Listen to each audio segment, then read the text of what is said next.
Today is a very special day because we have my childhood hero, motorsport legend, two-time WRC champion, Marcus Grönholm here on the podcast. Woo! Also Niklas's dad. Applause. Okay. Yeah. Yeah. Thank It's, you. Nice to be here. Yeah, it's fantastic to have you on. Never would I have thought when I was a kid watching you do rally that one day we'll be here talking about old memories. But it's very cool. I think we have to start with the most important question, just to get this out of the way. And you can give some backstory to this after, but what was it that came up Timo's ass? It was not, I said after the stage when I was, full of adrenaline and showed these things, and I said it came something up in the ass, a stone or something, but it was a steel bar. It was a steel bar which came up in the seat. Right up through the floor, through the hard Recaro seat. And it was afterwards oh my God. quite dangerous. It could have been really, really bad. Where did it come from? From your car? Or was it on the road? No, it was on the road because it was in Turkey. They marked, for spectators, they put up these pins on the stage. And it was from steel, steel bars. And somebody had ripped them off, or it was lying on the road or something. And for some reason, the wheel took it maybe up in the floor and up in the ass of the... It's like you've done so many incredible things in your career, and still that clip is maybe the one that's most viewed. The beauty of motorsport. Yes, and it was at that time it was not so much things like this, but still it's alive on YouTube or whatever. So how did you manage to? Because that happened during the stage, and obviously he was in a lot of pain. Did he keep calling notes, or did he stop calling them? You had to drive with what you see. How did that work? Yeah, it was a different story when he couldn't read notes, when he hit his back in Finland. That was a different story. So he was not really in pain because he was lucky. It just, it just came up and hit his bone or whatever in the ass. So we stopped for a while, and he checked that, okay, it's fine. And he put the belts on, and we continue. And he was reading the notes. Wow. And how your and Timo's story? Did you go back all the way to the beginning of your rallying? From the beginning, or did he join your career a bit later on? Timo, he's married with my sister. I knew him for a long time. He was in the car a few times in the beginning of 90s, but then he came back full time 95, 96. And from then on, it was always Timo as a coach. You have to turn your camera around for the people on YouTube to see where you are at, because it's quite an incredible room. Yeah. And explain what we see also for the people on Spotify. Here is the Fiat. It's quite a nice car. It's my father's similar car what he was using in a Finnish championship in the end of 70s and beginning of 80s. And then there is one Toyota. I am missing a lot of Toyotas, but I have only one old Celica. And then I have the Ford. And back in the row there, it's a Peugeot 206. And that's legendary for me. And also my junior championship car from 1988, Opel Ascona, the yellow one. And a rallycross car might interest you a bit, the orange one. Yeah. Yes, for sure.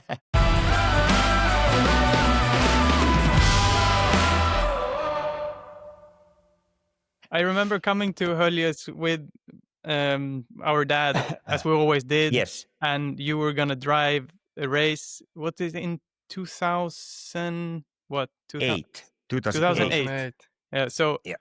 So you came in from WRC.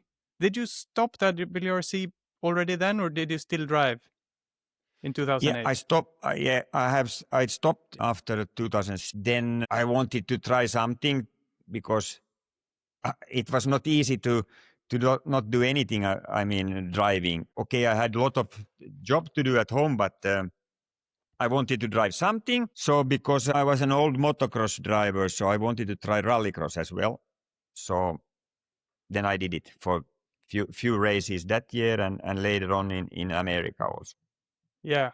I mean, America is a whole different story, but the first time I saw you, like being there with my dad and you coming in, obviously, like a person that I have looked up to incredibly much, looking in WRC and seeing your driving skills. Then you go into rallycross and you win your first ever event.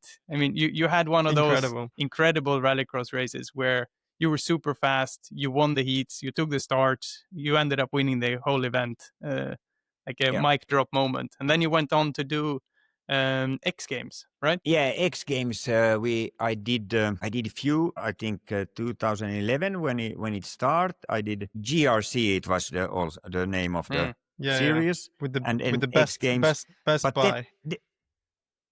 Then I was back in Los Angeles, and I had an accident there, and that was not so good because.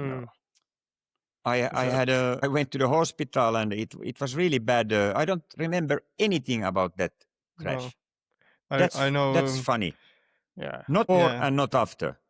It was the same weekend as we ran Sebastian Loeb for the first time. We weren't there. I don't think you were there, Kevin. Were you? No, I wasn't there either. But obviously, Kenneth calling back constantly, and it was a big moment for us to have Seb there, and obviously you two, close friends and rivals as well. And I remember when we got the call in the morning, obviously LA being 9 hours behind Sweden, and you I think it was timed qualifying, that the sun was really low, and it was I think it was a quick left-hander, and they had these concrete barriers around the track, but on one point the lamp posts were sticking out. As you don't remember, I'm sure you've been told what happened maybe after, but you hit that, and would you know what was your injuries from that? Still I don't know why I hit it. Normally, that, okay, now it's going wide, you are, but I have no memories. I don't know why I hit that concrete inside. Still, it's a mystery. Yeah, I had a head injury and I was for a while, blackout. They took me to the hospital and I was there and okay, they checked everything, they scanned, and I'm always laughing. They scanned my head and they couldn't find anything. So, but that was not the truth. There was some beginning of some, I can't explain it in English, but some, when it could have been something worse. But finally, everything went okay. But I was tired for a long time, so I needed to stay there for a few days and couldn't fly immediately back. So wasn't it from that you kind of stopped doing competition for a while after that, didn't you? I said yes, that okay, now it's maybe enough for my racing, but okay, then few months I was testing again some rally cars and so okay, I was lucky, so nothing really serious then. Yeah, and that weekend was hard not only for you but also Topi Heikkinen had a massive accident there in the Saab. It was, I remember the pictures. It was a steel ramp and a steel ramp landing from a gap jump, and he came up short. I think it was not the Saab. No, I think it was the Fiesta. He had already a Fiesta, and okay. And he was hitting the too short, and that was bad crash also. Yes, wow, oof. Really bad. Bad weekend. But was it a dangerous track or was it just bad luck?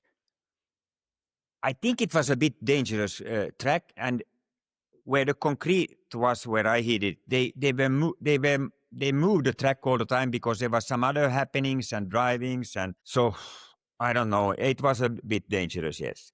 Yeah. Well, as it often is.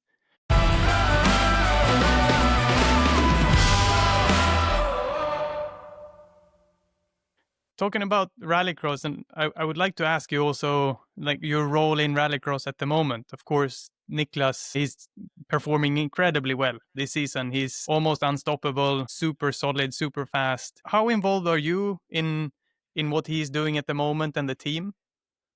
To be honest, I think I am not involved at all. Just spectating and looking from the side. So I am not involved in the team. So they are doing quite a good job now. They have been testing, and the car looks better than before. But rallycross is always difficult. One bad start, and you miss a lot of points, and you are out. Yeah, Niklas has done incredibly well this year, and like rallycross is frustrating and sometimes out of your control, like we discussed in our previous episode or 2 episodes ago. Like I was a couple rows back, but then I used kind of the rules the stewards made. So I pushed OC Veiby.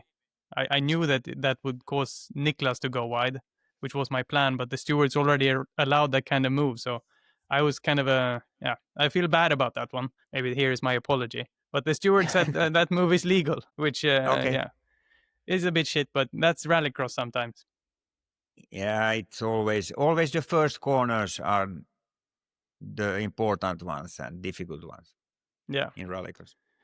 How did you when Niklas started to drive? Did he do that in Finland, or were you coaching a lot or driving rallies together or something?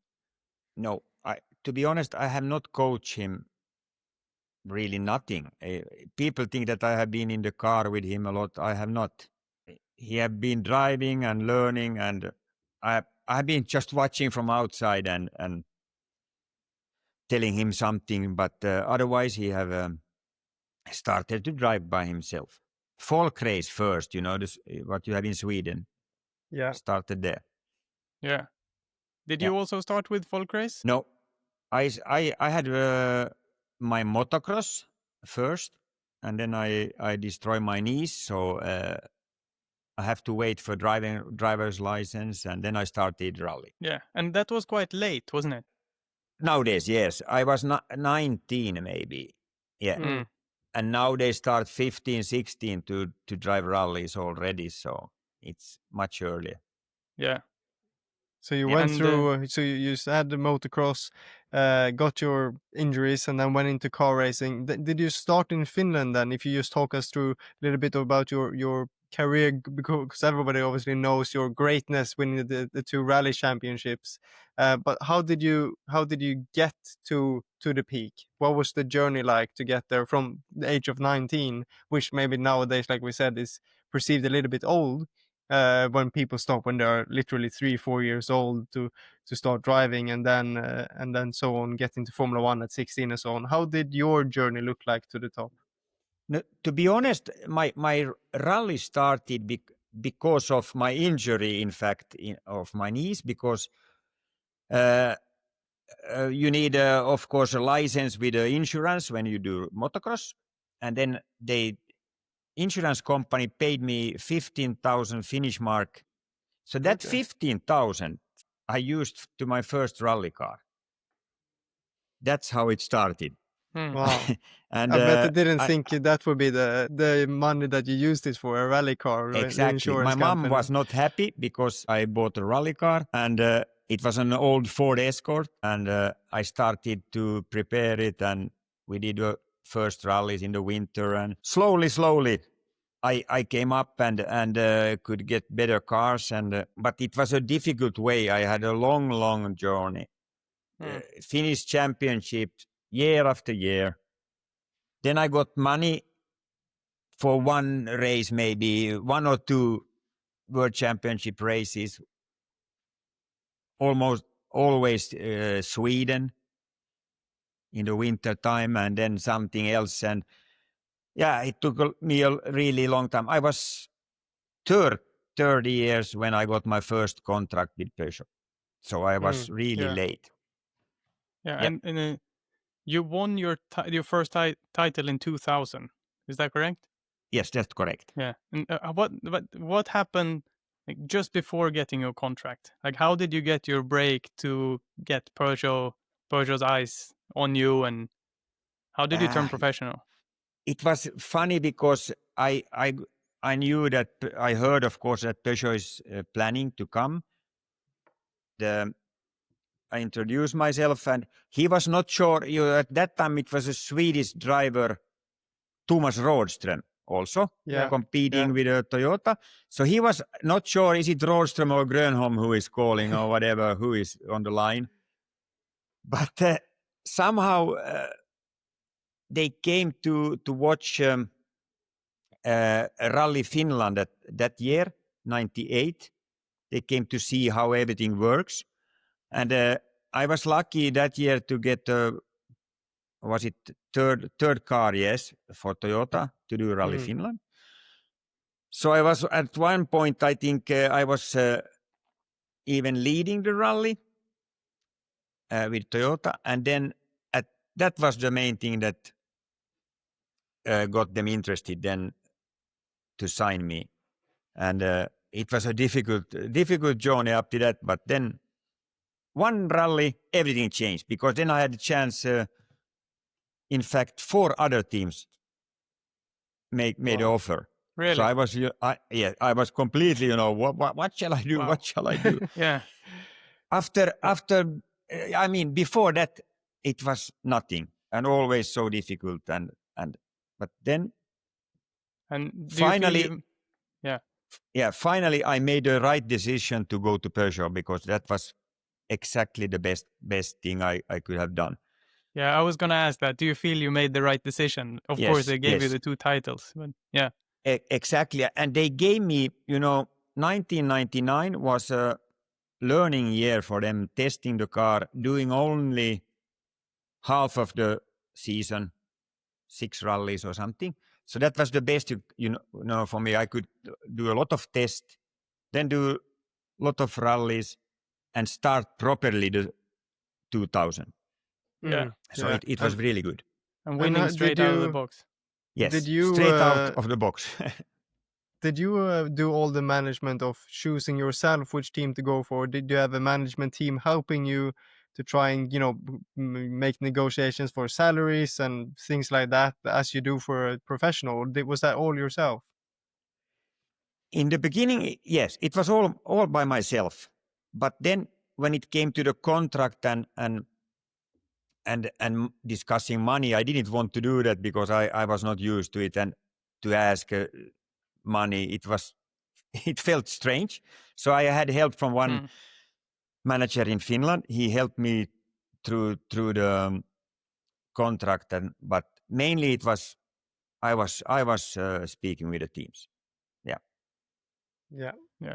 And I think that Peugeot were pretty happy that they chose you too, because I asked ChatGPT out of curiosity if you were the latest Peugeot Total world champion, and I was pretty flattered by its answer. I'll just read it to you here. Okay. So I asked, when was the last time Team Peugeot Total won a world championship? Team Peugeot Total's last World Rally Championship title was in 2002, when Marcus Grönholm won the Drivers' Championship and Peugeot took the manufacturer's title. But if you mean World Championship in general, Peugeot's later big FIA title was in 2015, when they won a FIA World Rallycross Championship with Timmy Hansen. Timmy, I don't know. Timmy didn't quite win himself. I didn't like you actually did. Win, no. But okay, as a team. Thank you. Yeah, but thank you to ChatGPT for believing in me. and you're welcome, Peugeot, because all your world champions, latest world champions, are in this podcast. So you're very welcome. That's true. That's true. So I thought that was funny. But it was an incredible era that you were in, and then you moved to the 308, correct? 307. 307. Sorry, 307, 206, 307. Yes. And that was that the time when Seb Loeb started to drive as well? Because I remember your big rivalry with him. Yeah, I was fighting with him a lot, and we had a lot of problems with that car. And you can see how I didn't really like that car, and I have only the bumper here in my museum. It didn't deserve to have the car itself. It's it was not, after the many fantastic years with 206. they wanted to swap to 307 Cabriolet Coupe, which was not maybe the right decision afterwards, but okay. We had problems, and I was not shy to tell them publicly, which was not so clever. Could have been, it was not good to speak like that, but when you are in the feeling that you are ending the stage and there's again same problem, so do you mean the comment you made about the gearbox? You had only 4 gears, right? And then yes, the interviewer asked you. Then we lost one. Then we lost always one gear. So it's fine also with 3. Yeah, and it was good thing that there was a strong engine, so we could run like that. They had the same in Rallycross when we ran the factory engine in 2018 in Rallycross. It was the same. It was super wide range in the Peugeot engine. It was the same from the Citroen C3. So it felt like we were barely shifting. Like we could always stay in one higher gear in the corner, and then we didn't need to shift up the last gear on the end of the straight. So it was very little shifting. I don't know if something goes in the house. Okay. But it was similar. I'm glad though we had 6 gears. Kind of useful.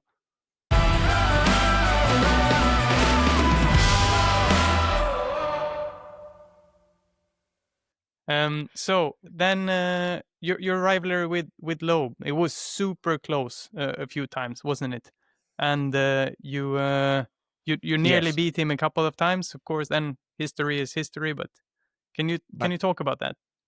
Yeah, he was fantastic. I mean, fast and to be honest, his car was always working perfectly. We had minor problems, but then I made also a lot of small mistakes. So I could have won with a Ford twice, but I lost 1 year with 1 point and the last year with 4 points, doing mistakes, and only because I wanted to win every race. Or I couldn't, I don't understand that I wanted to win every time, every race. But that was stupid. I could have been 5th or 6th to collect some points and be champion, but then I made mistakes when I was fighting to win. So that's the only thing I regret a little bit, that I was stupid. Stupid, always wanted to win. But I think that is also part of the reason why you became champion 2 times and why you were able to have a great career, because of that mentality. Yeah, I had a little bit too much of it. So it could have been a little bit less, and then it would have been more points and some titles. But okay, yes, you are right. You need to have that fighting spirit and not to be happy to finish 2nd, 3rd. Yeah, and is that not something you said you don't coach Niklas too much currently, but he's competing, in the top of a world championship with good backing, a good car. Is that not something you feel like you want to share with him, your experiences like that you think maybe can help him? Yeah, I am always trying to help him, but he doesn't want to listen so much. Maybe it's normal, father and son, and but I think he's listening, but he behaves sometimes. Yeah. But I think he's thinking a lot, but not speaking so much.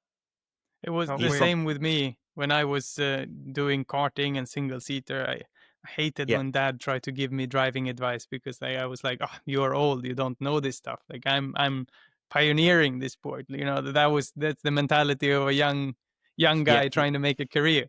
I think so. Yeah, coming to rallycross and getting older, slowly I had to realize that he's the GOAT of our sport. He's gotten the most titles, most success. Yes. So it's hard to argue that he doesn't know. Yeah. So I have to listen. Yes, you are right. I think Niklas is a little bit in the same position now, that he is listening, but but you know him. He is not speaking so much. He's just quite quiet and different from me. Yeah, and I would say he's incredibly stable in the way that he performs. Like when I race against him, then he always puts in a good run. Like he's always solid and barely ever makes a mistake. He doesn't drive over the limit. And when he gets his weekends right, it's really hard to beat because of that. Also in Sweden, when it was such difficult conditions, yes, Johan was in a league of his own, but then Niklas, one step behind, always finishing P2, P2, P2, every heat, semi and final. Very hard to get to. So I would say he's good at that skill. And he's in a good battle for the World Championship this year because of that. Yeah, he is, but still we have this one guy there in front, and they are doing always good things. But that's how it is. That's how it is. We know all too well what you talk about. Yes. So to wrap up, unless you have another question, Kevin, but no, I just think just to put a little, I would love to hear Marcus's